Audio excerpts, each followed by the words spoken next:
হাসিনার ফাঁসি হওয়া পর্যন্ত হায়াত চাইলেন, ভিডিওটা অবশ্যই সম্পূর্ণ দেখবেন। আমার মনে হয় আল্লাহ উনাকে হাসিনার ফাঁসি দেখা পর্যন্ত উনাকে যেন আল্লাহ বাঁচিয়ে রাখেন। আল্লাহ যেন এত ওই জিনিসটা ওনাকে দেখায় যার কারণে উনার আজকে এই পরিণতি হয়েছে। আপনি যদি দেখেন শারীরিক ভাবে উনাকে জেলের মধ্যে সঠিকভাবে চিকিৎসা নিতে দেওয়া হয়নি।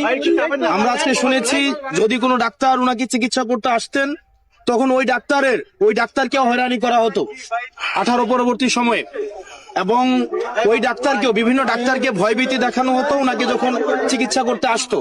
এইভাবে ক্রমশ আমাদের বেগম খালেদা জিয়ার ক্রমশ স্বাস্থ্যের এই অবনতি হয়েছে। আমরা আল্লাহর কাছে দোয়া করি, সারা দেশবাসী আজকে উনার জন্য দোয়া করছে। সারা বাংলাদেশের প্রত্যেকটা প্রান্তে প্রত্যেকটা দলের মানুষ, মতের মানুষ, ফেসিবাদ বিরোধী প্রত্যেকটা রাজনৈতিক দলের মানুষ, পৃথিবীর সবাই ওনার জন্য দোয়া করছেন।